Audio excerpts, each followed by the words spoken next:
Centre state relation, centre state relation, केंद्र राज्य संबंध। ठीक है, क्या है? केंद्र राज्य संबंध।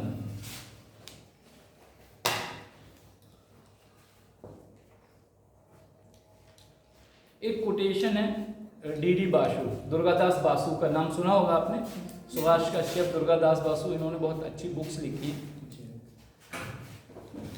आपको ध्यान होगा कि जब हमारा देश आज़ाद हुआ था तो उस वक्त अलग अलग रियासतें थी। छोटे छोटे देशों में हमारा पूरा देश बटा हुआ था। जैसा आपको पता है कि 565 रियासतें थी, अलग अलग नरेश थे। तो जब हमारा संविधान बना था उस टाइम हर एक राज्य की जो छोटी छोटी रियासतें थी उनकी आर्थिक, राजनीतिक, सामाजिक, सांस्कृतिक ये सब परिस्थितियों को देखकर और इन सब परिस्थितियों का डिस्कशन करके उन रियासतों को अपने राज्य में, भारत में, यूनियन में मिलाया गया। इसीलिए हमारे देश का संविधान सबसे बड़ा संविधान है। क्यों? हमारे यहाँ अलग अलग वैरायटी के लोग हैं। जैसे आज हम सुबह पढ़ रहे थे मिजोरम में 40 सीटें हैं एमएलए की, और वहां 39 सीटें SC ST के लिए हैं और एक जनरल को रिजर्व है। ये शब्द आया है उसमें, क्योंकि वहां की भौगोलिक स्थिति है। तो भौगोलिक स्थिति को भी देखकर हमारे भारत को संघ बनाया गया था। क्या बनाया गया था? संघ। अब जब संघ बनाया गया था तो आप जानते हो कि संघ को और जो राज्य हमने मिलाए थे उनके जो आज भले ही उन राज्यों को मिला के 28 राज्य रह गए हैं 562 के, उन राज्यों के बीच में संबंध कैसे हों इसके लिए हमारे संविधान निर्माताओं ने एक अलग से चैप्टर दिया है, और वो संविधान के 11वें भाग में है। किसने भाग में? नोट कर लीजिए, 11वें भाग में है। और अनुच्छेद नंबर 245 से लिख लीजिए। 263 64 चलिए लिख लीजिए। ये 11वें भाग में है और अनुच्छेद नंबर 245 से 263 के बीच में सब संबंध बताए हैं। और ये संबंध 4 तरह के हैं। एक है विधायी संबंध, विधायी संबंध जिसे बोलते हैं, एक एक करके बताएंगे। दूसरे कौन से हैं? प्रशासनिक, एडमिनिस्ट्रेटिव। तीसरे आर्थिक। आर्थिक पक्का? देखो आप क्या है आर्थिक। और चौथे और भी है क्या? सांस्कृतिक। अरे नहीं, सुनो, चलो बात करते हैं। पहले हम 4 पार्ट में पूरा बताया गया है उसमें, जिसमें पहला है विधायी। विधायी का मतलब होता है कॉन्स्टिट्यूशनल, विधि से संबंधित होते हैं जी। ये विधायी संबंध, ये जो विधायी संबंध है वो मेनली डिपेंड है 3 चीजों पर। एक केंद्र की सूची, मतलब केंद्र क्या करेगा, राज्य क्या करेगा, और दोनों मिलकर क्या करेंगे, और अगर जो इन सब विषय इसमें कवर नहीं होते हैं वो किसके पास रहेंगे। तो इसमें पहला कहा गया है केंद्र सूची, जिसमें कितने आइटम है? 97। केंद्र में 97 आइटम है। जैसे रक्षा से संबंधित है, बताइए क्या क्या संबंध है? रक्षा है, PNT पोस्ट एंड टेलीग्राफ है, फाइनेंस है, विदेश नीति है, एक्सचेंज है, मिंट, नोट रोड का ये सब पूरा है, और क्या है? बीमा है, रेलवे है, और बताइए आपको माइंड में रहना चाहिए, 2-4 याद रहना चाहिए। हैं? क्या है? रेल तो हो गया। स्वास्थ्य सेवाएं दोनों जगह हैं, केंद्र में भी है उसमें भी है। स्वास्थ्य की अलग है, सेंटर की, इसकी अलग है। और सिविल सर्विसेज है। और बताइए, ये रटना है आपको। डिफेंस हो गया, रक्षा मैंने कह दिया, रक्षा में 3 आ गया, army, navy air force plus paramilitary forces, BSF और ये सब। और बताइए। अच्छा, सवाल उठता है ये क्यों है, ऐसा क्यों सेंट्रल लिस्ट क्यों बनाई गई है? जैसे रक्षा की बात करें, डिफेंस की हम बात करते हैं, इसलिए बनाई गई है कि राज्य में और केंद्र में यूनिफॉर्मिटी रह सके, एक रूपता रह सके।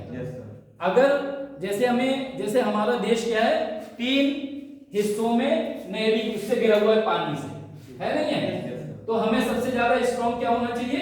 नेवी। तो नेवी होना चाहिए। अब नेवी के लिए अगर कोई आंध्र प्रदेश में प्रॉब्लम है, केरल में या तमिलनाडु है ना, यहाँ पे प्रॉब्लम है, तो हम या और उड़ीसा एरिया में या यहाँ पे कोलकाता है, यहाँ पे प्रॉब्लम है, बॉम्बे में प्रॉब्लम है, तो हम ये नहीं देखेंगे हेलीकॉप्टर की जरूरत पड़ेगी तो नेचुरली एयरफोर्स आएगी। तो हम कोई डिस्क्रिमिनेशन नहीं करेंगे, भेदभाव नहीं करेंगे कि हमारे यहाँ पर ये आंध्र के लोग हैं या ये वहाँ के, चाहे पायलट कहीं का हो या एयरफोर्स के लोग कहीं के हों। तो उन्होंने क्या किया है, इस के यूनिफॉर्मिटी रहेगी, एक रूपता रहेगी। एक रूपता ये रहेगी कि अगर कहीं कोई समस्या है, चाहे आग लगी हो, बाढ़ हो या एनडीआरएफ जैसे होती है ना, नेशनल डिजास्टर रेस्क्यू वाले जो होते हैं, वो उनका सबका केस हो, जहां हेलीकॉप्टर की जरूरत पड़ेगी हेलीकॉप्टर जाएगा। कोई आपदा ज्यादा है, कहीं पर सामग्री पहुंचाना है ज्यादा मात्रा में, वहां पे AN-32 वगैरह होते हैं, ट्रांसपोर्ट एयरक्राफ्ट होते हैं। जहां पुलिस फोर्स की जरूरत हो इलेक्शन के टाइम पे, इलेक्शन कमीशन भी उसमें लिख लेना, वो भी उसमें आता है। तो वहां पे क्या करेंगे, सेंट्रल लिस्ट में तो एक रूपता बनाने के लिए संघ सूची के ऐसे विषय दिए गए हैं जो राज्य में सभी राज्यों के लिए बराबर रक्षा करें। जैसे एक्सचेंज रुपए का है, अगर करेंसी हम सेंटर में नहीं रखेंगे तो पता चला हर राज्य की अपनी अपनी करेंसी है। अगर हम विदेश मंत्रालय अपने पास नहीं रखेंगे तो पता चला हर राज्य डायरेक्ट अमेरिका से ट्रांजैक्शन कर रहा है, कल को अरुणाचल फिर यहाँ पे चाइना से करेगा, है ना, हिमाचल जम्मू कश्मीर पता चला पाकिस्तान से वो कर रहे हैं, अफगानिस्तान से या रूस से कर रहे हैं अफगानिस्तान के। तो ये वो चीजें जो राष्ट्रीय महत्व की हैं, वो विषय जो राष्ट्रीय महत्व के हैं, वो सेंट्रल लिस्ट में रखे गए हैं। स्टेट की कंट्रोलिंग हो सके। हाँ, वो जो है वो स्टेट की कंट्रोलिंग के लिए संघ तो इसीलिए बनाया गया ना। आप इसे एक बार कंसेप्ट समझना पड़ेगा कि राज्य को जो है केंद्र का कंट्रोल है, कंट्रोल कई है, आईएएस के थ्रू कंट्रोल है, राज्यपाल के थ्रू कंट्रोल है, आइटम्स के थ्रू कंट्रोल है, पुलिस के थ्रू कंट्रोल है, रेलवे के थ्रू कंट्रोल है, और सब चीज के ऊपर कंट्रोल है ना। तो वो ये विषय वो है ही है, कंट्रोलिंग सब्जेक्ट है नियंत्रण के। ठीक, दूसरा इसमें सेंट्रल वो स्टेट लिस्ट,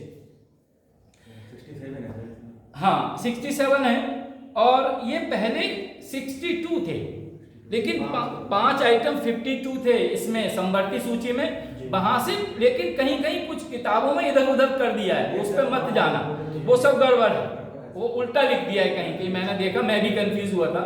लेकिन पहले 52 थे यहाँ के, वहां पे 62 थे राज्य सूची में। कितने थे? 62। तो संवर्ती सूची के जैसे शिक्षा है, वन है, कई चीजें आपने देखा होगा, पहले आईएएस की जो सिविल सर्विस की परीक्षा होती थी उसमें फॉरेस्ट भी कवर था। अभी 15-20 साल से कुछ पहले से फॉरेस्ट सर्विस अलग हो गई है ना। तो ये वन विभाग है, शिक्षा से संबंधित है, स्वास्थ्य से संबंधित है, ये कुछ विषय मिला के संवर्ती सूची से 5 हटा के यहाँ 47 रह गए, और 62 में 5 जोड़ दिए तो वहां 67 हो गए। और आपको याद करने में आसानी होगी, 97 67 है 47 7, ठीक है। तो ये सबसे पहले, अब राज्य सूची में कौन कौन सी विषय है? पुलिस है, स्वास्थ्य है, और क्या क्या है? शिक्षा भी है, शिक्षा भी है, और क्या है? न्याय है, सिंचाई है, सड़कें हैं।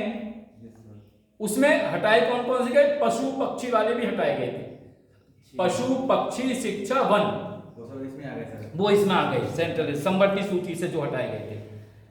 पशु देखिए, शिक्षा, वन, जंगली जानवर, पक्षी और नापतोल, ये 5 विषय थे।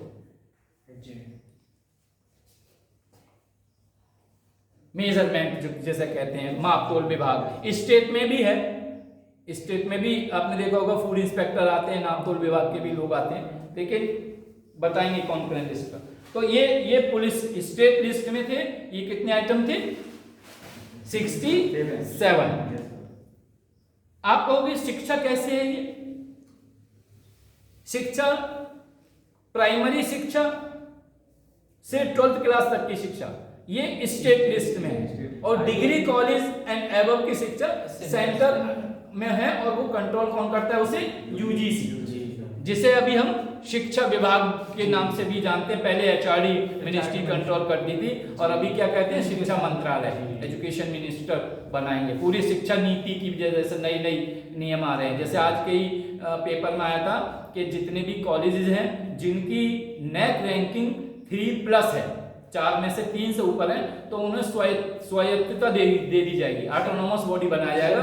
अपना पेपर बना सकते हैं, अपने कोर्सेज शुरू कर सकते हैं, अपना सिलेबस बना सकते हैं। इस तरह से ये भी एक और चैलेंज है, क्योंकि हम उस तरह का सिलेबस बनाएंगे जो सिविल सर्विसेज के लेवल का हो, जो स्टेट के लेवल का हो, या जो प्रोफेशनल हो, जो AI आर्टिफिशियल इंटेलिजेंस लेवल का हो, कंप्यूटर से संबंधित हो, ऐसे सिलेबस बनाना है। मतलब जॉब ओरिएंटेड सिलेबस बनाना है। बट तो सर डिफरेंट सिलेबस हो जाएंगे हर जगह। हाँ तो है ही। अरे यही देखिए, हर चीज के लिए, जैसे यहाँ का सिलेबस बीएससी का मैंने देखा है, इतना अच्छा सिलेबस है, लेकिन डिपेंड करता है बच्चों को कितना किस तरह से समझाया जा रहा है, बच्चा पिकअप कितना कर रहा है। पढ़ाना नहीं, इसलिए ट्रेनिंग रखी गई थी बीएड की, पीजीटी, टीईटी ट्रेनिंग इसलिए है कि उन्हें कम से कम लेक्चर देना है, उन्हें पता चले कि बच्चों का स्टेटस ऑफ माइंड क्या है, उसी हिसाब से समझा सके। अब ये नहीं अपनी काबिलियत नहीं दिखाना है, बच्चों की काबिलियत के हिसाब से पढ़ाना है। उसमें सब तरह के बच्चे होते हैं, जो 51% वाले होते हैं और 97% वाले होते हैं। कुछ बच्चे ऐसे होते हैं, बोले 47 वाले 2, कितने परसेंट हो गई टोटल मिला के? पता चला इतने एक लड़के के हैं, दोनों को मिला के बोले 98 क्यों ले आया इतने? तो 2 बच्चे पास हो जाते है ना, इतने में 2 बच्चे पास हो जाते। तो ये कुछ चीजें रखी गई हैं। अब तीसरी लिस्ट है समवर्ती सूची। क्या है? जिसे हम इंग्लिश में कहते हैं कॉन्करेंट लिस्ट। अब समवर्ती सूची में हमने बताया था पहले, और ये दोनों जो चेंज हुआ था 42nd अमेंडमेंट से हुआ था। कितने? 42वें संशोधन से 1976 में 42 में संशोधन हुआ था 1976 में। ठीक है। अब इसमें क्या क्या है समवर्ती सूची में? जैसे दंड विधान है। दंड विधान का मतलब दंड देने की प्रक्रिया। अब ये दंड देने की प्रक्रिया न्याय पंचायत से भी शुरू होती है, ब्लॉक समिति में भी शुरू होती है, हमने बताया था आपको, पंचायत समिति जिसे बोलते हैं, और जिला पंचायत में भी शुरू होती है, वो भी दंड है। दूसरा एक होता है इंडियन पेनल कोड, दूसरा स्टेट लेवल पे जैसे लोक अदालत है या सबऑर्डिनेट कोर्ट्स हैं, भले ही उसमें आते हैं, लेकिन दंड प्रक्रिया जैसे अभी कोई भी गलत काम कर देता है तो आपको पता है कि जैसे 144 है, ये नहीं लिखा है कहीं पे 144 कहाँ लगाना, हर त्योहार में लगाना है, नहीं लगाना है। ये आपके ऊपर डिपेंड करता है कि लोगों को किसी तरह के लड़ाई झगड़े से बचाने के लिए प्रिकॉशनरी तौर पर 144 लगाई गई है। जैसे कोई करे कि भाई आपको पुलिस फॉलो करती है, सीबीआई फॉलो करती है, सीआईडी फॉलो करती है, तो अच्छा है, हमें फॉलो करने दो, अगर हम गलत नहीं होंगे। अनुशासन किसे होता है? कहीं पर भी हो। पुलिस किसे है? पुलिस चोरों के लिए है, बदमाशों के लिए है, जुआ खेलते हैं, गलत का एंटी सोशल एलिमेंट है, उनके लिए पुलिस है। और जो कुछ काम गलत नहीं करते उसे पुलिस हो या सीबीआई हो, सीआईडी हो, उसे कोई डरने की जरूरत ही नहीं है। तो पुलिस किसके लिए? अच्छा, उनके लिए क्यों बनाई गई है? उनके लिए इसलिए बनाई गई है जिससे जो नैतिकता वाले सही और शरीफ आदमी है, सज्जन पुरुष है, उनके साथ में गलत ना करें, उनकी सेफ्टी के लिए बनाई गई है। देखिए पुलिस कैसे बनाई गई है? सज्जन लोगों की रक्षा के लिए, ईमानदार लोगों की रक्षा के लिए इसलिए बनाई गई ना पुलिस। ये थोड़ी कहा है किसी ने आप क्रिमिनल बनो, एंटी सोशल एलिमेंट बनो, असामाजिक तत्व बनो तो पुलिस पकड़ेगी। अगर ये सब क्वालिटी आप में नहीं है, जैसे आप हैं, तो आपको पुलिस पकड़ेगी नहीं। पुलिस किसे बनाई गई? एक्चुअली यही है ना, पुलिस बनाई गई है क्रिमिनल्स, अपराधियों। अपराध नहीं होंगे तो पुलिस की कोई यूज ही नहीं, फिर क्या पुलिस का है? बात सही है, फिर पुलिस का यूज है, कुछ यूज नहीं है। तो इसलिए पुलिस इसलिए सुरक्षा के लिए पुलिस दंड विधान। अच्छा, दूसरा समाचार पत्र है, विवाह है, प्रेस है, तलाक है, ये सब चीजें जो हैं वो इसमें आती हैं समवर्ती सूची में।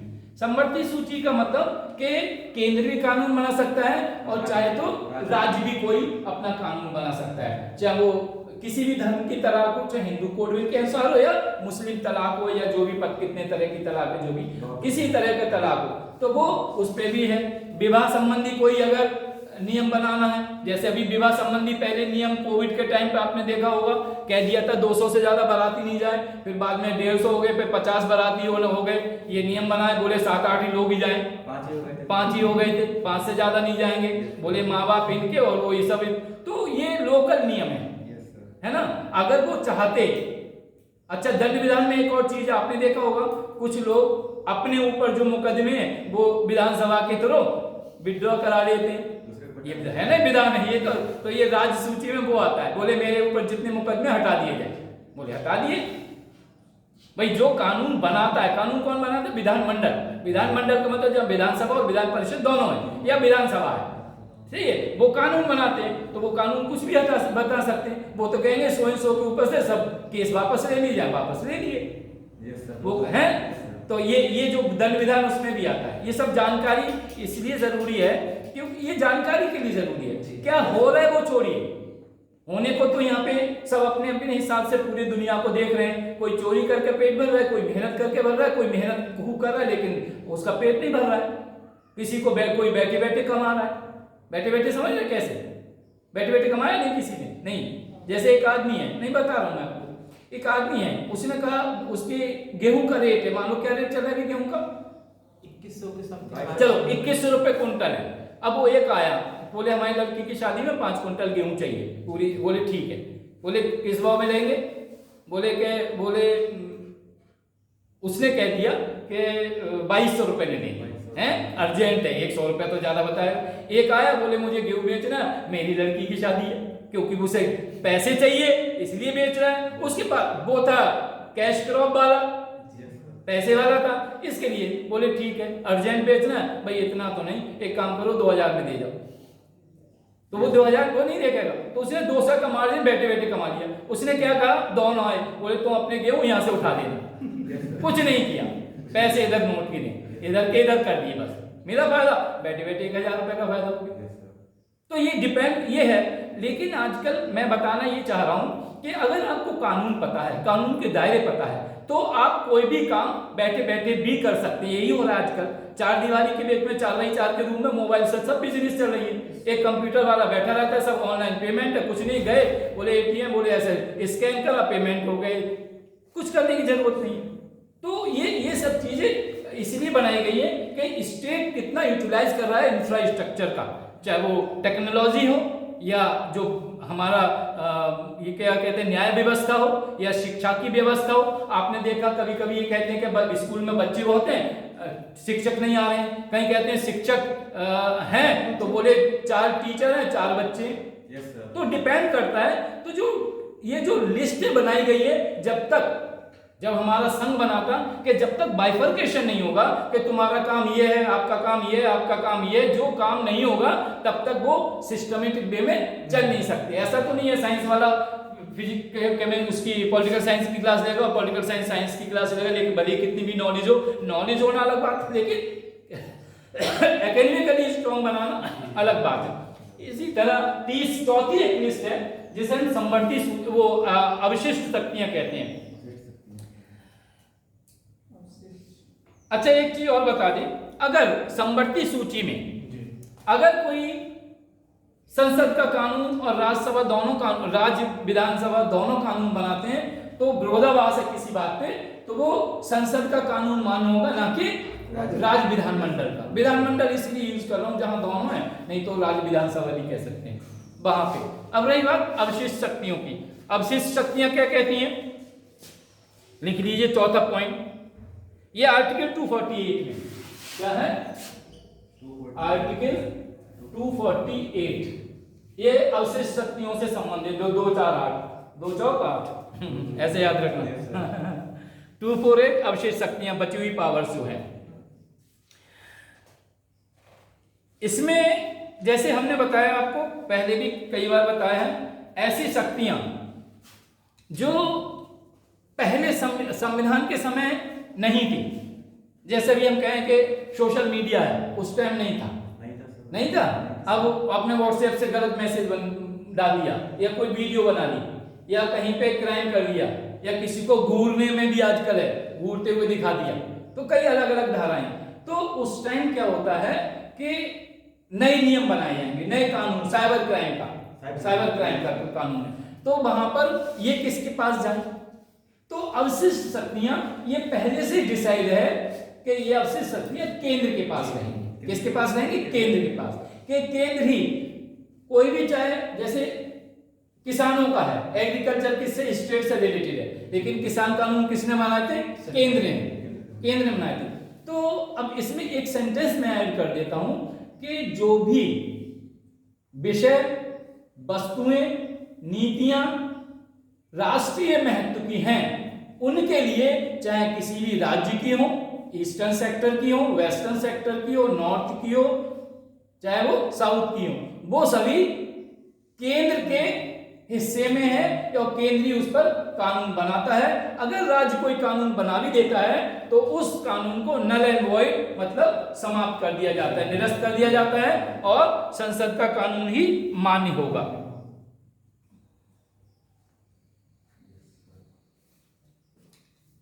अच्छा, इसे क्या कहते हैं? महत्व की चीजें। जो हमने कहा, वो महत्व की चीजें कौन सी होती हैं?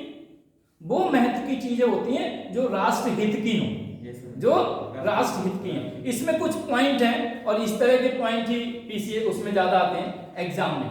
हाँ, इसमें पहला पॉइंट लिखिए,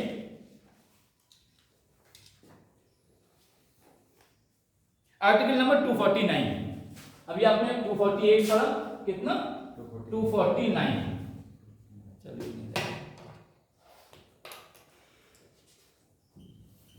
249 क्या कहता है? पहला पॉइंट,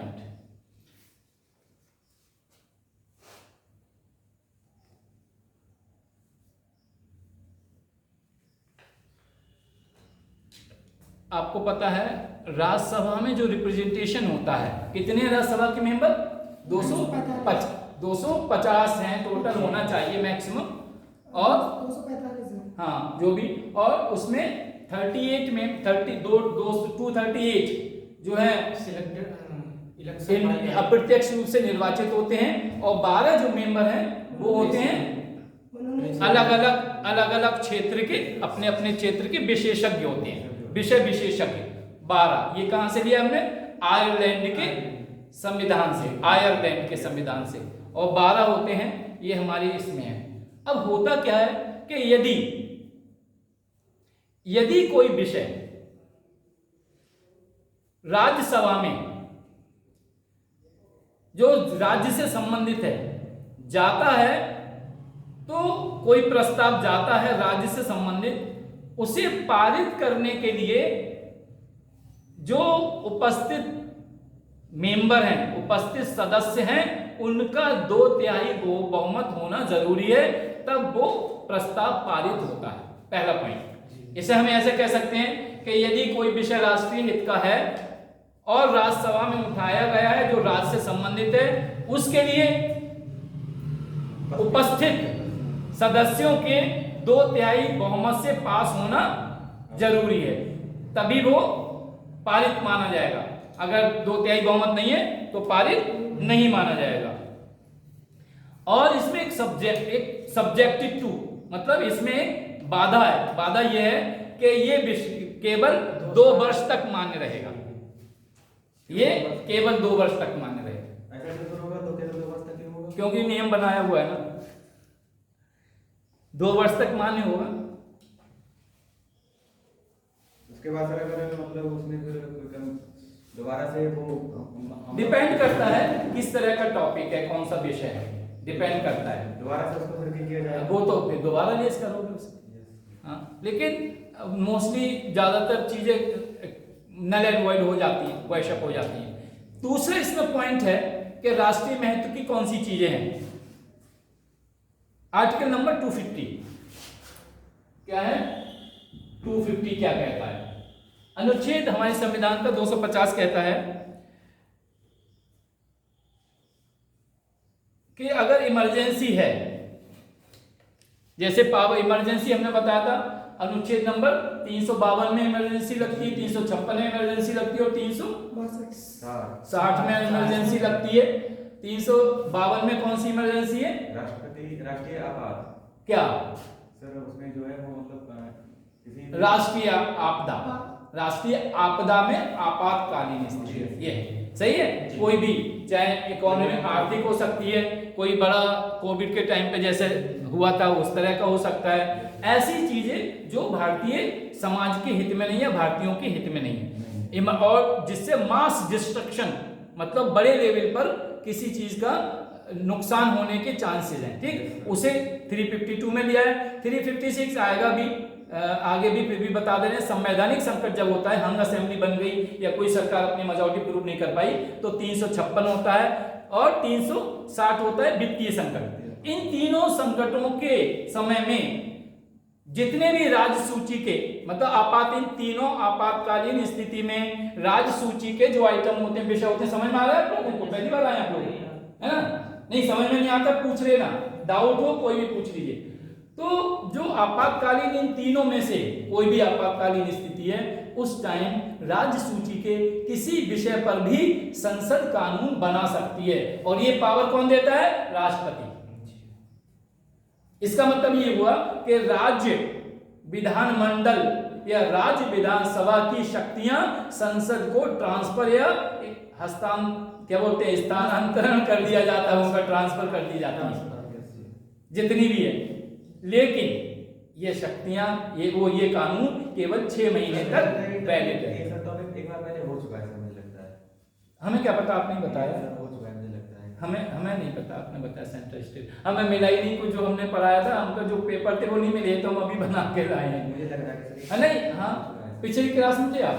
पिछली क्लास में थे सर, हैं? ये टॉपिक पहले हो चुका काफी। पिछली क्लास में मतलब मैंने पिछली क्लास में सर मतलब इसी बैच में थे सर, इसी बैच में मतलब 1 महीने पहले हो चुका है। अच्छा, हमने तो आपसे पूछा था क्या है, चलो इसे खत्म कर देते हैं।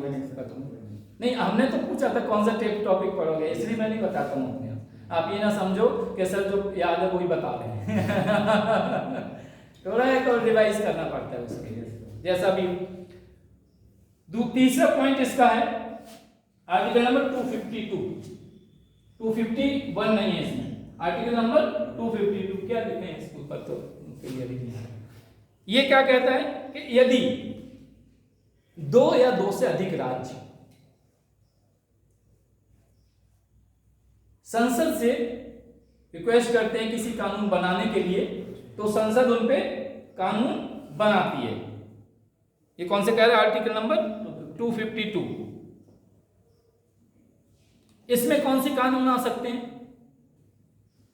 नदियों के ऊपर, नदियों के ऊपर आ सकता है, डैम के ऊपर आ सकता है, या ऐसे कानून जैसे, खाली ये तो है ही पता, जैसे फ्रूट्स है, या फिर झारखंड है, झारखंड बिहार अलग स्टेट हो गए, कोयले की समस्या है, तो वहां पे आपस में समझौता कर सकते हैं, क्योंकि कुछ खाने मान लो यहाँ पर हो, कुछ इधर हो। ईरान इराक अलग हुआ, वहां पे भी कुओं का लेन देन था। या फिर हिमाचल और कश्मीर की सेब की खेती है, वो आपस में कुछ ऐसा बनाए कि कुछ नियम बना दे। बहुत से, जैसे राजस्थान है कुछ हिस्सा, गुजरात और महाराष्ट्र अलग हुआ था, हरियाणा और पंजाब ये 1 नवंबर 1966 को अलग हुए थे, उनकी समस्या। जैसे चंडीगढ़ है, चंडीगढ़ दोनों चाहते हैं कि हमारे पास रहे और हरियाणा चाहता है हमारे पास रहे। अब उसे डिवाइड करें या ना करें, तो कई समस्याएं, और चंडीगढ़ अपने आप में एक राज्य है, यूनियन टेरिटरी है। तो कुछ ऐसी समस्याएं, चाहे वो अच्छा सांस्कृतिक समस्याएं, जैसे 4 जो स्टेट थे साउथ इंडिया के, कर्नाटका, आंध्र प्रदेश, तमिलनाडु और कौन सा, केरल, ये चारों स्टेट जो अलग हुए थे वो भाषा के बेस पे हुए थे, किसके? लिंग्विस्टिक बेस पे, आंध्र। और इसी तरह महाराष्ट्र और गुजरात भी लिंग्विस्टिक बेस पे हुए थे। लेकिन अगर बॉर्डर एरिया देखा जाए तो महाराष्ट्र और कर्नाटक का बॉर्डर, वो मराठी भी जानते हैं, कन्नड़ भी जानते हैं। जैसे आप 4 हमारे यहाँ डिस्ट्रिक्ट हैं, हमने पहले भी बताया था, ABCD जानते हो? 2 बिहार में है और 2 यूपी में है, आरा बलिया छपरा देवरिया, आरा बलिया छपरा देवरिया। इसमें यूपी में कौन कौन से हैं? देवरिया और बलिया। और आरा और छपरा है बिहार में, दोनों बॉर्डर पे। अब वहां पे क्या है, यहाँ की शादियां वहां होती है, वहां की शादियां यहाँ होती है आराम से बॉर्डर पे। कोई बॉर्डर पे क्या है, कोई बॉर्डर उस इंटरनेशनल बॉर्डर थोड़ी है कि लाइन ऑफ एक्चुअल कंट्रोल है, लाइन ऑफ कंट्रोल हो। तो वहां पे कुछ ऐसे, ये तो मैंने जस्ट एग्जांपल दिया था, it is not coming under syllabus, लेकिन जो कल्चर सेम है तभी तो आप करते हो। मान लो यहाँ पे पता चला कुछ दूसरे सिस्टम से शादी होती है वहां दूसरे, तो आप में कल्चर ही कहाँ मिलेगा, नहीं मिलेगा ना। इसलिए कि अगर कोई राज्य चाहे वो इकोनॉमिक बेस पे हो, शैक्षिक दृष्टि से हो, जैसे हम लोगों का राज्य छोड़िए दूसरे देशों से अंडरस्टैंडिंग होती है कि यहाँ के बच्चे एमबीबीएस करने जाएंगे और दूसरे देश के हमारे यहाँ पे डिफेंस की ट्रेनिंग लेने आते हैं, मॉरिशस वगैरह की, यहाँ की इधर उधर की, कई जगह की, श्रीलंका के भी लोग ट्रेनिंग लेने आते हैं बहुत से, और हमारे यहाँ के दूसरी जगह जाते हैं कुछ चीजों के लिए। तो ये memorandum of understanding MOU sign होता है। इसी तरह अगर स्टेट अगर चाहे नदियों पानी के डैम के अलावा और भी अगर कोई नियम ऐसा चाहते हैं, वो इसलिए क्यों चाहते हैं, संसद से आपस में भी समझौता कर सकते हैं। लेकिन क्या होता है, जैसे आपने एप्लीकेशन दे दी, आपने एप्लीकेशन दी, मैं एफिडेविट को अपना TC और कलेक्टर सर्टिफिकेट बाद में जमा कर दूंगा, लेकिन सबूत क्या होगा, या मैंने कह दिया कि मैं तो घर पर बैठा था पिछले साल, मैंने कहीं एडमिशन नहीं लिया, तो इसके लिए हम क्या करते हैं, एफिडेविट लेते हैं।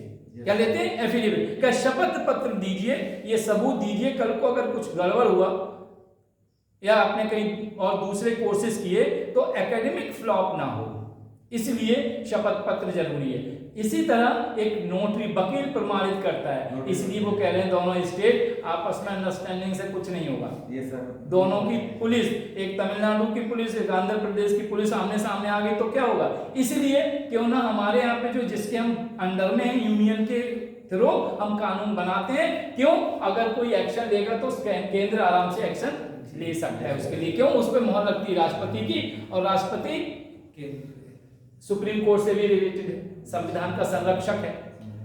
ठीक है, अगला पॉइंट है इसमें चौथा, आर्टिकल नंबर 253। आर्टिकल नंबर 253 ये क्या कहता है, इसमें क्या कहता है कि अब ये बड़ा इंपॉर्टेंट है आर्टिकल 253। इसमें अगर कोई अंतरराष्ट्रीय समझौता, जैसे कोई भी स्टेट, बॉर्डर स्टेट, दिमाग में रखा करो बॉर्डर स्टेट, कोई भी स्टेट डायरेक्ट समझौता नहीं कर सकता। जैसे उत्तराखंड है, यूपी है, बिहार है, ये नेपाल बॉर्डर पे आते हैं, लेकिन ये नहीं कि आप बॉर्डर पे हो, वहां से आना जाना है, हमें वीजा की जरूरत नहीं है, सामान खरीदने जाते हैं अभी चले जाओ, आपको रोकेगी नहीं पुलिस, लेकिन ये समझौता नहीं कर सकते किसी चीज का कि हम यहाँ पे कुछ भी माल भेज दें यहाँ से पूरा, नहीं, वो अंडरस्टैंडिंग नहीं हो सकती, MOU जो कहते हैं साइन। तो इसके लिए कोई भी राज्य डायरेक्ट अंतरराष्ट्रीय लेवल पे कोई भी समझौता किसी से संबंधित हो, चाहे प्रशासनिक हो या आर्थिक हो, सामाजिक हो, किसी तरह का समझौता नहीं कर सकता। उसके लिए आर्टिकल नंबर 253 ये बाउंडेशन प्रतिबंधित करता है। एक और आर्टिकल है इसमें, आर्टिकल नंबर 254।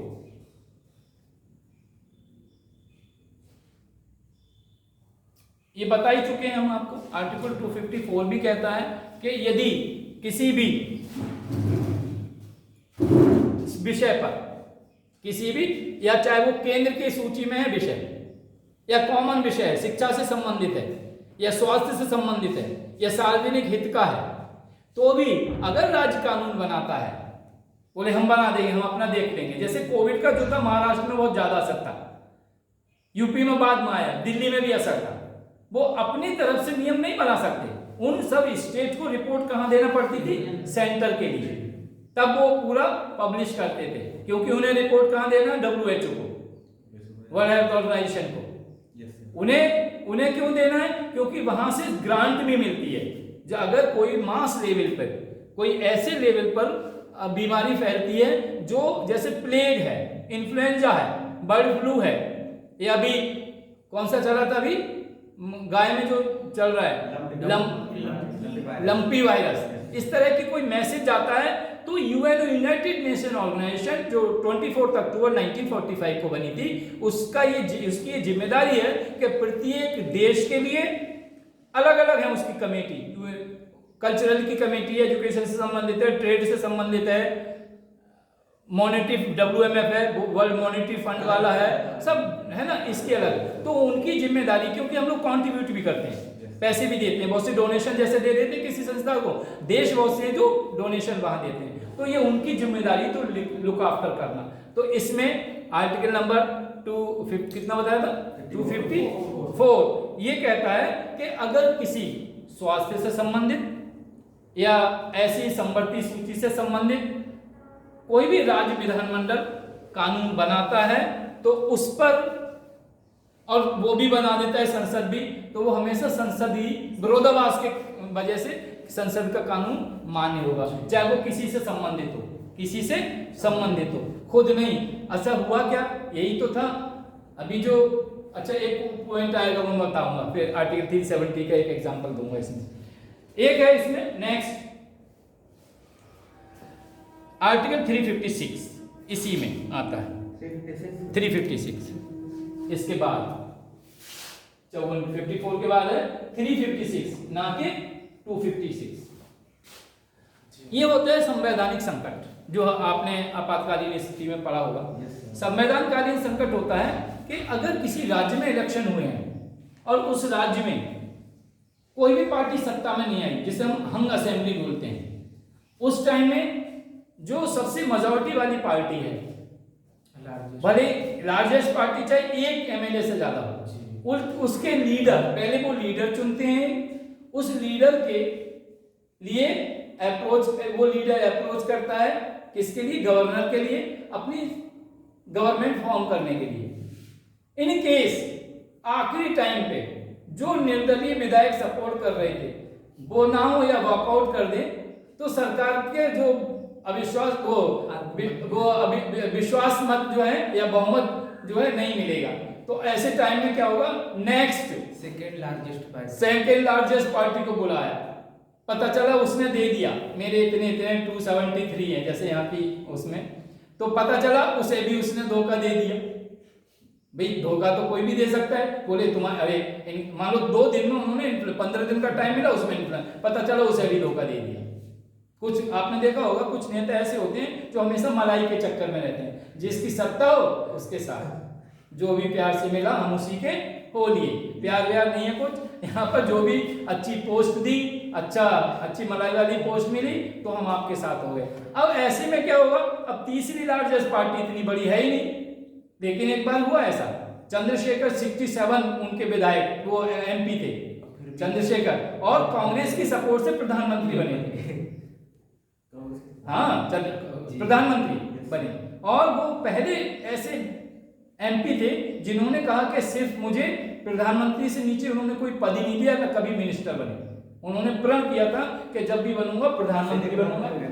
सीधे प्रधानमंत्री बने थे सर। कौन से? सीधे प्रधानमंत्री बने थे सर, मतलब सीधे प्रधानमंत्री बने थे। हाँ सीधे प्रधानमंत्री, हाँ वही बता रहा हूं, तो डायरेक्ट प्रधानमंत्री बने थे। और देखिए ये डिटर्मिनेशन है, जैसे अगर आप ठान लो कि मुझे DM से नीचे सर्विस नहीं करना है, है ना, तो ऐसा हो सकता है आपकी। देखिए कभी कभी क्या होता है ना, कभी कभी आपने देखा होगा, जैसे हम क्रिकेट की बात करते हैं कभी कभी कि बैट्समैन पता चला 3-4 सेंचुरी मारा, लेकिन बाद में फ्लॉप हो रहा है, धीरे धीरे फ्लॉप हो रहा है, 1-2 अभी देखा चेंज कर दिए उन्हें। क्यों? एक टाइम होता है हर चीज का।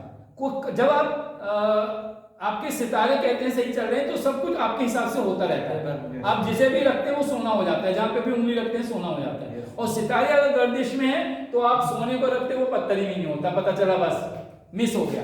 तो ये डिटर्मिनेशन है, अगर आप ये ठान लो कि मुझे ये करना ही करना है, और आप उन लोगों के साथ बैठो जो इस नेचर के हैं, वो एकेडमिशियंस हैं या नए नए जो सिविल सर्विसेज वाले क्वालिफाइड होकर आए हैं, अभी नया पैटर्न चेंज हुआ है ना, इसलिए उन लोगों से करो। प्रीवियस ईयर क्वेश्चन PYQ देखो आप, उनके किस तरह के क्वेश्चन है, इन सब चीजों पे होमवर्क बहुत जरूरी है। एग्जाम कोई कठिन नहीं होता है आपके लिए, आपके बीच से लोग वहां पे IAS बनते हैं, PCS बनते हैं, जो जिस पोस्ट के लिए आप जाते हो, लेकिन क्या आपकी होमवर्क क्या मतलब, क्या पढ़ना है क्या नहीं पढ़ना है, क्या जैसे आप जाते हो ना कि घर में अगर वो सफाई की कोई मेंटेनेंस करते हो किसी चीज की, त्योहार है तो बोले ये नहीं चाहिए, ये निकालो, ये निकालो, ये किताब रखो, इस आगे पीछे कर दे, तो आपके फोकस अगर आपने सही किया है, उसी कंपटीशन के हिसाब से किया है, 4 जगह कंपटीशन नहीं चला रहे, बोले एसएससी भी दोगे, पीओ भी, जबकि दोनों अपोजिट है एक दूसरे की, बोले एडमिनिस्ट्रेटिव ऑफिसर भी दोगे, एलआईसी वाला, और पता चला आईएएस भी दोगे, दोनों अलग है, सीडीएस का भी दोगे और पता चला पीओ दोगे, वो भी अलग अलग कंपटीशन है। तो डिपेंड करता है आप कौन से पेपर, जैसे आप पीओ की बात करते हैं, मैंने बताया भी तो उसमें 4 पेपर वही जनरल स्टडीज के, रीजनिंग के, quantitative aptitude test and English के होते हैं। लेकिन ये सीडीएस में कहोगे तो आईएएस की जो प्रीलिमिनरी लेवल का होता है उस तरह का होता है, जनरल क्वेश्चंस होते हैं उसमें। तो डिपेंड करता है, एसएससी का देखोगे तो अलग देखोगे, और सीजीएल का देखोगे तो उसका अलग होता है। तो आपको सबसे पहले ये है to decide which examination you have to appear, किस एग्जाम में आपको अपीयर होना है वो डिसाइड करो, फिर उनसे कनेक्टेड लोगों के पास जाइए, ये जो इस तरह के हैं कि कौन गाइड कर सकता है हमें, जिनकी खुद की स्टडी, तब आपको होमवर्क, तो उससे क्या होगा, बहुत सा टाइम आपको ऐसा लगेगा कि हाँ अब मुझे सही जगह पहुंचा, मुझे क्या करना है, मेरी खुराक क्या होना चाहिए, व्हाट आई शुड ईट, मतलब एकेडमिक ईटिंग, तो वो बहुत जरूरी है। ठीक है, तो ये आया था 356 संवैधानिक संकट जहां होता है वहां पे आर्टिकल 356 कहता है कि वहां पर जो राज्य की सरकार है उसकी कमांड या उसकी कमान संसद के पास पहुंच जाएगी। समझ में आ रहा नहीं? इसमें एक और है कि कुछ विषय आर्टिकल 304 था, क्या हुआ, दोनों ऐसे चल रहे हैं, अच्छा इस वैसा हो जाता होगा, 304 था, ये क्या कहता है अनुच्छेद, ये लिखा है आपने जी, लिखा है, ये 30B लिखा है, वो यहाँ बी था, ये हमने पढ़ाया हुआ है जी। तब रिपीट क्यों करवा रहे हैं सर ये लास्ट बैच था, लास्ट बैच का है? ये आगे नहीं पढ़ा सर मैंने, ये बता दीजिए। चलिए। कुछ विधेयकों पर प्रेसिडेंट की परमिशन आवश्यक होती है। जैसे कोई नियम बनाया तो वो क्या करता है, आपने जैसे हमने बताया था केंद्र में अगर फाइनेंशियल बिल है, ये कौन डिसाइड करता है, अध्यक्ष स्पीकर, उसके बाद पहले धन विधेयक के लिए राष्ट्रपति से परमिशन लेने पड़ती है संसद में, उसके बाद वो प्रस्ताव जाता है। लेकिन यहाँ पर क्या है, यहाँ पर ये जो आर्टिकल है यहाँ पर ये कहा गया है कि किसी भी अगर कोई विधेयक पास हुआ है उसमें 2 फैक्टर है, आपने एक लिखा है राष्ट्रपति वाला, दूसरा एक और है कि अगर आपने कोई विधेयक पास कर दिया दोनों विधान उसमें या राज्यसभा में या वो राज्य विधानसभा में, तो वो पहले गवर्नर के पास जाएगा, अगर गवर्नर चाहे तो उसे रोक सकता है, ठीक, चाहे तो अनुमोदन को भेज सकता है, पहले तो यहीं पर 2 पॉइंट हो गए, राज्यपाल चाहे तो वहीं पर रोक सकता है, अगर वो चाहे, जैसे सेटिंग अच्छी है मुख्यमंत्री की बिल बोलते तुम मत रोको बाकी देख लेंगे, यहाँ से एप्लीकेशन जाने दो सर, होता ना आप लोग करते हो, बाकी हम देख लेंगे, हमारे बड़े सोर्सेज हैं, कैसे भी अपने, इधर तो नहीं आ रहा, कैसे भी अपने सेट कर लेंगे, ठीक। लेकिन अगर वहां पहुंच भी गया तो भी राष्ट्रपति चाहे तो उसे होल्ड कर सकता है, एक पावर दी है आर्टिकल 304, 304 नोट भी लगाते बीच में, 304 बी ये कहता है कि अगर राष्ट्रपति चाहे तो किसी भी राज्य विधानसभा या विधान परिषद या राज्य विधानमंडल में कोई भी बिल पारित हुआ है या प्रस्ताव पारित हुआ है, उसे जब अनुमोदन के पास जाएगा राष्ट्रपति के तो वह रोक सकता है। समझ में आया नहीं? एक और लिखिए आर्टिकल 31 गा, लिखा है आपने जी। क्या है इसका? ऐसे विधेयक जो स्टेट से रिलेटेड हैं द्वारा पारित होते हैं और प्रेसिडेंट द्वारा रोक दिए जाते हैं और उन्हें राष्ट्रपति की स्वीकृति नहीं मिलती है, तो कौन सा आर्टिकल है सर? जैसे कौन सा आर्टिकल है सर? जैसे किसी राज्य द्वारा संपत्ति अधिग्रहण और के लिए बनाया गया कानून जो संसद की 31 का सी 31 सी, किसी वस्तु के खरीद पर टैक्स। अच्छा, और भी लिखा है लिखा है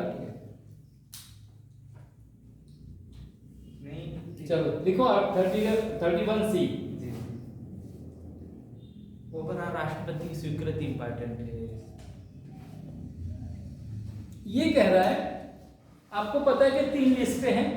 अब राज्य सूची जो है जिसमें 67 आइटम है, विषय है, वो तो मेरे पास है ना, मेरी सूची है, राज्य की सूची जो दी गई है। मैं अपने कानून बनाऊं ना बनाऊं मर्जी है, लेकिन मैं बनाता हूं। तो भी अगर राष्ट्रपति चाहे 31G के अनुसार चाहे तो उसे रोक सकता है। और उसमें कौन सा एग्जाम्पल दिया था? संपत्ति का अधिग्रहण।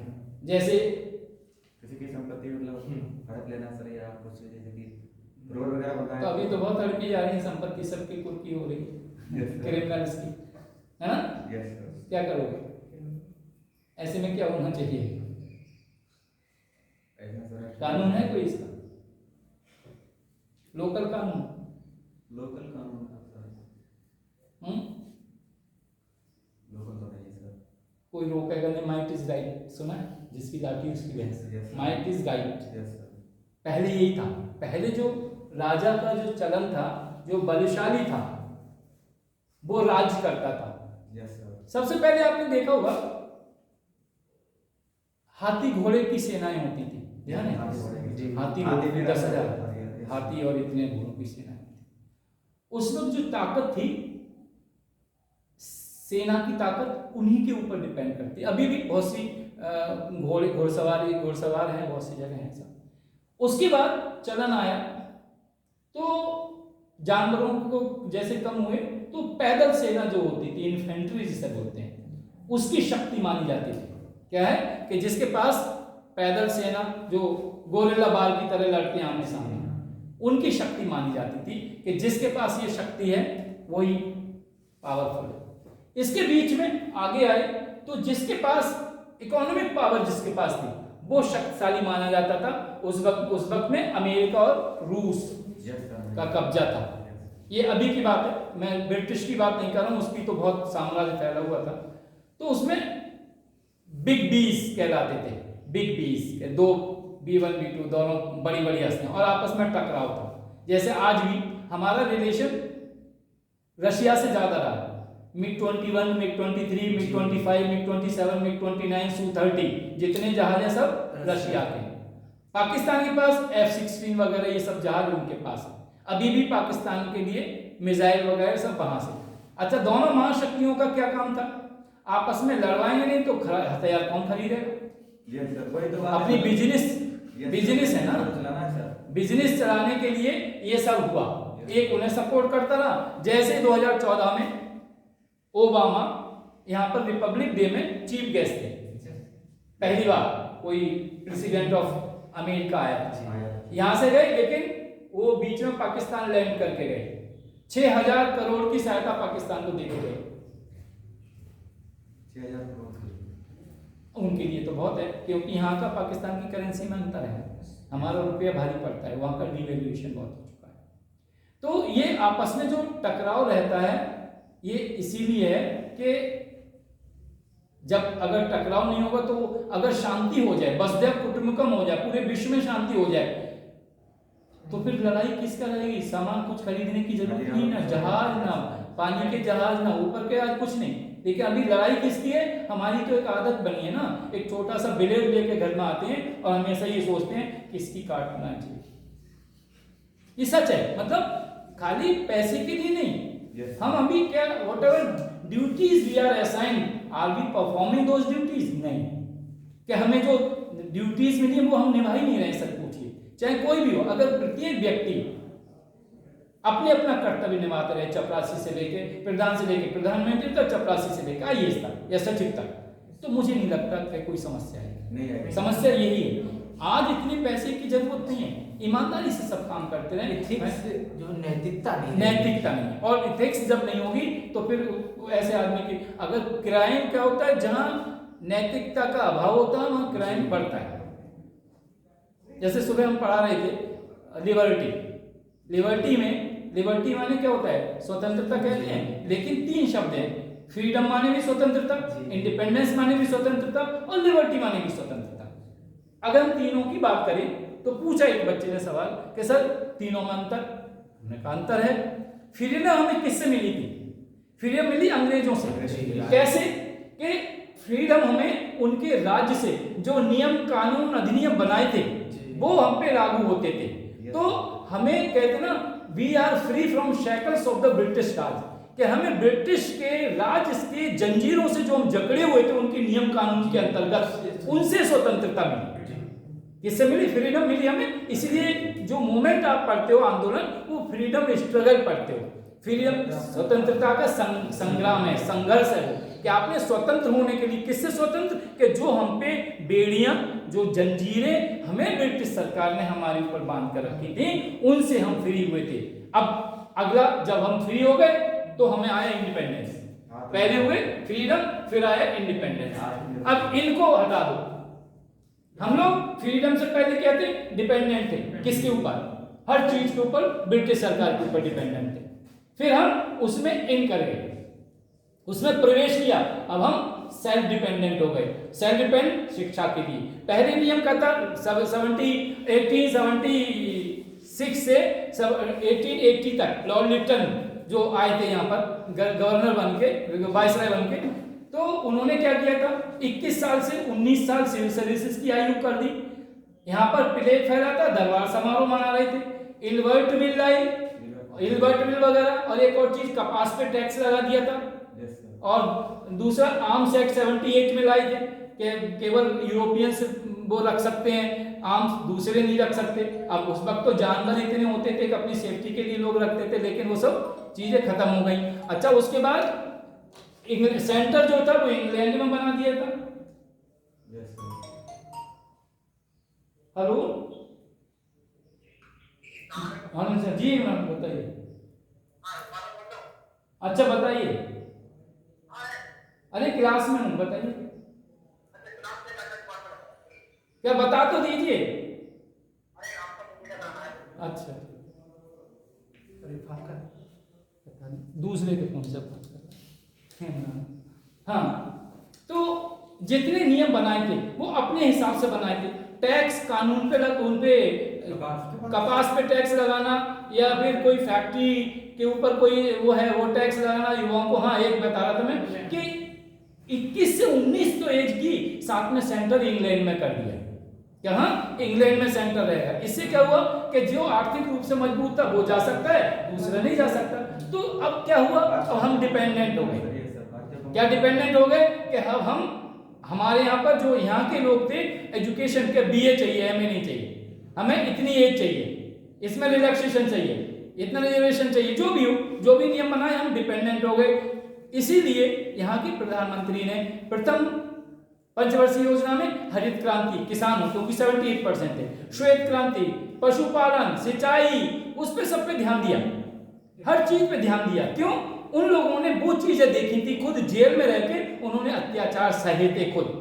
अभी क्या ना, हमें फ्री में सब चीज मिल गई है, उन्होंने खुद देखा है, फ्री में मिली है। That's why they are not having the value about those things. और ये सच्चाई है। हमें जो पढ़ाया गया हमने पढ़ लिया, लेकिन कभी पूछो ना, एक दिन जेल में जाके पता चलेगा क्या होता है। उन अत्याचारों को देखो, उन्होंने अपने माँ बहनों की मौतें देखी, उन्होंने अपने पड़ोसियों की मौतें देखी, उन्होंने क्या नहीं सहाय क्या। इसीलिए इंटरनेशनल मूवमेंट पढ़ना बहुत जरूरी है, कॉन्स्टिट्यूशन से पहले बेसिक चीजें। तो ये सब जो नियम कानून बनाए गए थे, तो हम इंडिपेंडेंट हो गए। अब बात आती है कौन सा? लिबर्टी।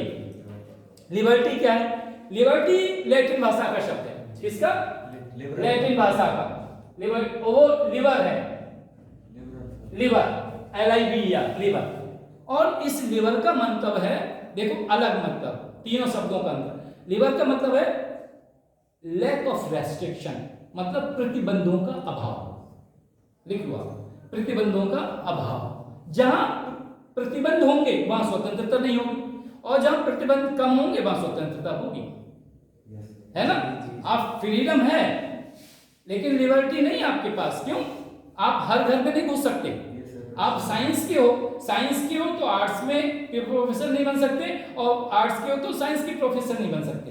बीटेक हो तो ऑपरेशन नहीं कर सकते मेडिकल का, और अगर मेडिकल वाले हो तो इंजीनियर नहीं बन सकते। प्रतिबंध है ना। आप किसी के घर में नहीं घुस सकते बिना बोले चलो। आप जाके मैनेजर के पास जाके अलमारी खोल कर पैसे नहीं निकाल सकते, वो लोन लेना, प्रतिबंध है ना। आप कैसे भी ड्रेस में नहीं आ सकते, तो लिबर्टी का मतलब कि आपको स्वतंत्रता तो है लेकिन बाउंडेशन है। जैसे आप स्वतंत्र हैं, कहाँ स्वतंत्र हैं? बाएं तरफ चलते हो, अब दाएं तरफ चल के देखो क्या होता है। सही है? आप बिना एंट्री के कुछ भी करके देखो। अच्छा, कल को स्वतंत्रता लगाएगा कौन? जैसे कल हमको कह दे कि अभ्युदय में सब लोगों के पास आई कार्ड होना चाहिए, बिना आई कार्ड के अलाउ नहीं होगा। आपको जो 75% है वो ही आएंगे पहले महीने में, तब नहीं तो कोई नहीं आए। बहुत सी आपको किस ड्रेस में आना है, ड्रेस सेंस क्या होना चाहिए, अप्रोच क्या होना चाहिए, बिना कॉपी के, मतलब बहुत सी रेस्ट्रिक्शन। तो इसमें क्या है कि रेस्ट्रिक्शन खत्म हुआ। एक तो सरकार हमारी हो गई, हमारा तंत्र हुआ अपना, फ्रीडम मिली। फ्रीडम किससे मिली? ब्रिटिश सरकार से। और हम डिपेंडेंट हो गए और हम लिबरल है। लिबरल है कौन? एक्चुअली किस पे नहीं है प्रतिबंध? किस पे नहीं है बताएं? पशु पक्षियों पे कोई प्रतिबंध नहीं है। किसी के घर में जाए, कहीं किसी पेड़ पे बैठे, कहीं कुछ करें, कोई प्रॉब्लम नहीं, कुछ भी करें, पशु पक्षी कुछ भी करें, लेकिन उसे स्वतंत्रता नहीं कहते, उसे कहते हैं स्वच्छंदता। स्वच्छंद है, स्वच्छंद विचरण कर रहे हैं, कहीं पर भी बैठे, वो स्वतंत्रता नहीं है। स्वतंत्रता जहां है वहां भाई स्वतंत्रता उन्होंने लिस्ट दे दी कि इस चीज में आप स्वतंत्र हैं, बाकी सब चीजों में स्वतंत्र नहीं है।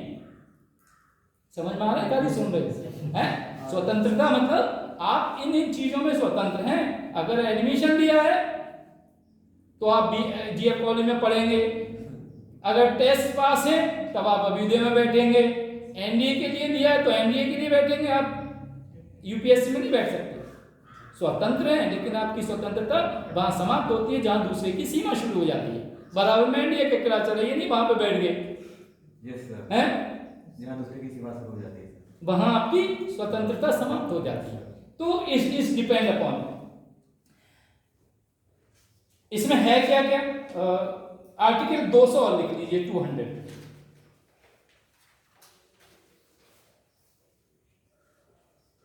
आर्टिकल 200, इससे तो वही सही था बोर्ड है,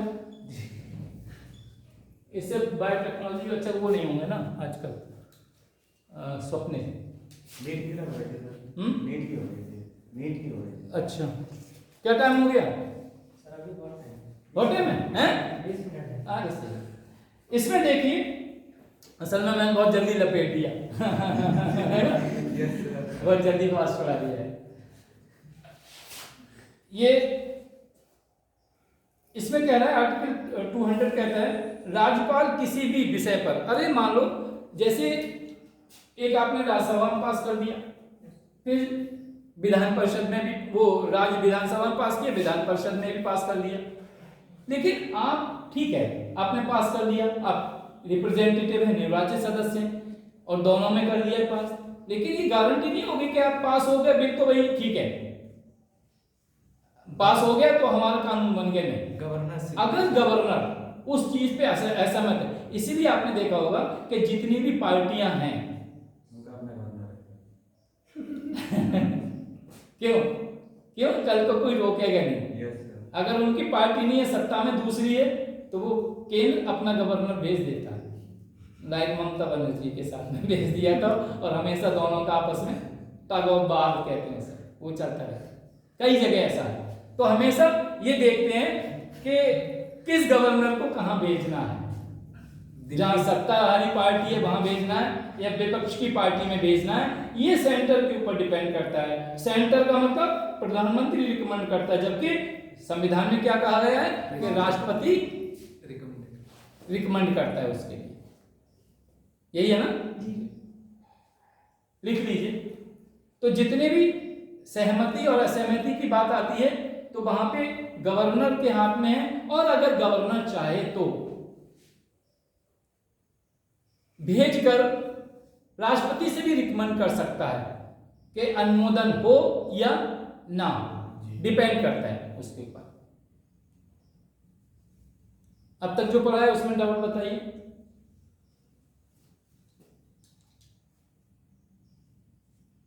सर ये दोबारा सर बता दीजिए सर, आर्टिकल 200 सर, आर्टिकल 200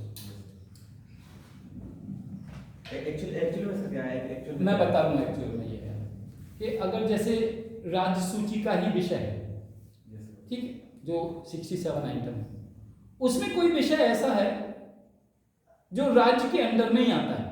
मैं वो पॉजिटिव चीज बता रहा हूं जिस पर कोई क्वेश्चन उठा ही नहीं सकता, सही है। और उन्होंने अच्छा उसमें एक्सटेंशन होता है, नियम तो पहले से ही बना है, कोई भी जैसे शिक्षा का है, उन्होंने कहा शिक्षा में क्या है कि एक नियम है, आर्टिकल 14 कहता है या फंडामेंटल ड्यूटीज नंबर 11 कहती है कि 6 से 14 वर्ष के बच्चों को शिक्षा कंपलसरी है, ठीक है। अब ठीक है, कंपलसरी बहुत अच्छी बात है। किसी का हस्बैंड एक्सपायर कर गया और एक औरत है, उसका 10 साल का बच्चा है, सोर्स ऑफ इनकम कोई नहीं है, एज आप समझ सकते हो, दोनों बातें हो सकती हैं, यंग भी हो सकती है और लेट बच्चा पैदा हुआ है तो अधेड़ भी हो सकती है, ठीक, कुछ भी हो सकता है, अकेला बच्चा है। ऐसे में वो कहेगी कि उसके पास तो सोर्स ऑफ इनकम नहीं है, झोपड़ी में रहती है।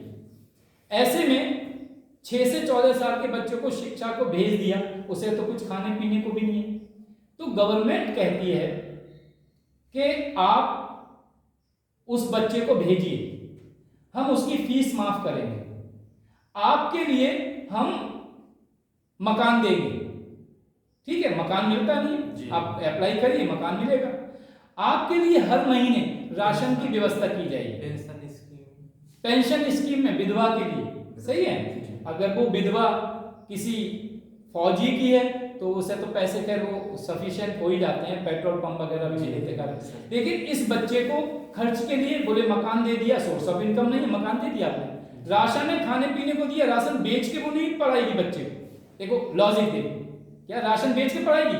नहीं पढ़ाएगी। अब वो क्या कहेगी, सरकार कह रही है आपको ये दोनों चीजें मिल गई, बच्चे को आप भेजिए, बच्चे को ड्रेस हम देंगे, स्कूल की फीस माफ, स्कॉलरशिप हम देंगे, किताबें हम देंगे, खाना हम देंगे, मिड डे मील, कितनी सुविधाएं चाहिए। तो इन्हें जो शब्द रेवली यूज हुआ है तो लेकिन ये गरीबों के लिए। अब समस्या कहाँ आती है, जो नैतिकता वाली बात बताई आपने, एक ऑनेस्ट आदमी हो तब तो सही है, ऑनेस्टली सब काम कर रहे हो। उसमें क्या हुआ कि जो गरीब नहीं है उन्होंने अपना नाम गरीबों में लिखवा दिया, राशन ले रहे हैं, इसलिए जो रूल बना है अभी कि जिसके पास मोटरसाइकिल है, जिसके पास ये आइटम है, उनके लिए राशन नहीं मिलेगा। क्यों? आप खुद सक्षम हो, विकलांगों का, दिव्यांगों का, गरीबों का आप हक क्यों मांगे? अगर हम किसी को मतलब मदद नहीं कर सकते, सहायता नहीं कर सकते, तो उसे क्रिटिसाइज करने का भी हमें अधिकार नहीं है। वाकई जो डिजर्विंग कैंडिडेट है उन्हें मिलना चाहिए। अगर यही नैतिकता हो जाए कि टैक्स वाला अपना आराम से टैक्स भरे, सही है। तो अच्छा ये ड्यूटीज किस लिए, मैंने बताया आर्टिकल नंबर 51A संविधान में जो फंडामेंटल ड्यूटीज हैं वो यही है। 11वीं ड्यूटी 2002 में जोड़ी गई थी 86 अमेंडमेंट के थ्रू, क्या कि हर एक माता पिता का ये कर्तव्य है कि अपने बच्चे को भेजे।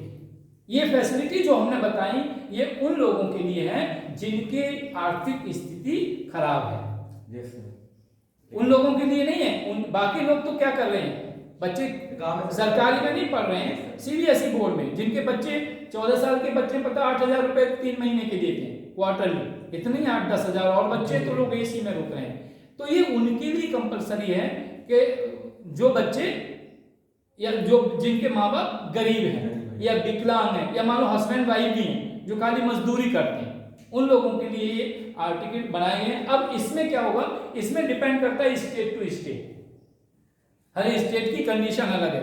जैसे कुछ स्टेट ऐसे हैं जिन्हें स्पेशल दर्जा मिला हुआ है आर्टिकल 371, जैसे नागालैंड है, आसाम है, मिजोरम है, मेघालय है और कई हैं, अरुणाचल प्रदेश है। इसके अलावा मध्य प्रदेश, बिहार भी, राजस्थान भी, इनके पर्टिकुलर क्षेत्र जो हैं उनके लिए भी। बिहार तो बहुत दिनों से नीतीश कुमार भी डिमांड कर रहे हैं कि बिहार को स्पेशल दर्जा दिया जाए, विशेष दर्जा। अब उसका रीजन ये था क्योंकि झारखंड में शेड्यूल्ड ट्राइब बहुत थे, अब झारखंड अलग हो गया, तो झारखंड या विदर्भ जो मध्य प्रदेश से अलग हुआ है ना, वो एरिया जो था क्या है, कौन सा है राज्य, नहीं पता? छत्तीसगढ़। एरिया कहलाता है वो विदर्भ का, सही बोल रहे हैं, छत्तीसगढ़। और एक और अभी चल रहा है बुंदेलखंड का एरिया, झांसी वाला, वहां पर भी जैसे बहुत सी डिमांड चल रही है, बोले वेस्टर्न यूपी अलग हो, ईस्टर्न अलग, सेंट्रल अलग हो, बुंदेलखंड अलग हो, बुंदेलखंड अलग हो। तो क्योंकि वहां की अपनी समस्याएं हैं, पानी की समस्या है। बुंदेलखंड का एरिया देखा जाए तो राजस्थान को राजस्थान का पलवल स्टेशन पड़ता है, चंबल है, अपना यूपी है। ये कौन सा एरिया है सर? ये तो अपना ये सेंटर कहलाता है, ईस्ट का। एक्चुअली सेंटर कहलाता है। ईस्टर्न शाहजहांपुर से शुरू होता है, ये ईस्ट में। अरे आप जैसे ही फोन करोगे बरेली फोन लगाओ, वेस्टर्न यूपी आता है। यहाँ पे फोन किसी से भी, हमारे पास ट्रू कॉलर पे ईस्ट आता है।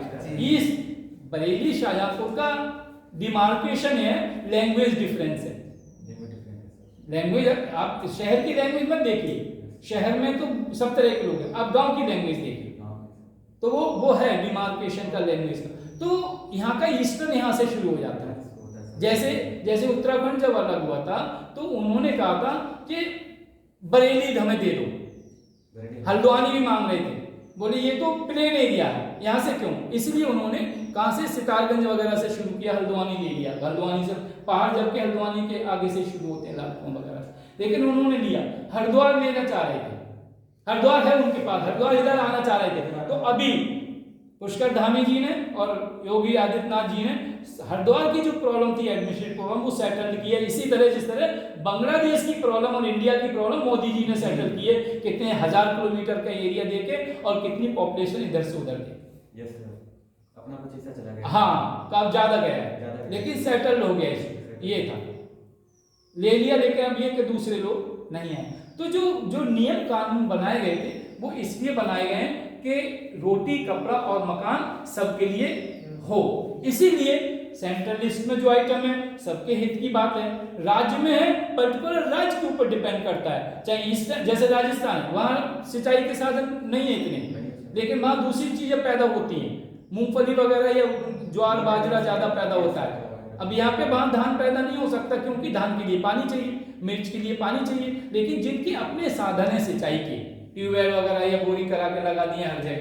जैसे चेन्नई में अगर जाओगे, हर घर में कुआं है, हर घर में। उसका रीजन है क्योंकि वहां का पानी खाली है और वहां की पथरीली जगह भी है। ऊटी जो जगह है, पूरा नैनीताल कहलाता है, वहां पे डायनामाइट से उड़ा के तब बोरिंग होता है, पत्थरों का, नीचे पत्थर बहुत है, डायनामाइट से पत्थर उड़ा के तब। अब डिपेंड करता है कि उस जगह का पानी सही है या नहीं। कभी कभी एक घर में 2-2 कुएं हैं। क्यों? क्योंकि पानी के ऊपर डिपेंड करता है किस जगह का है।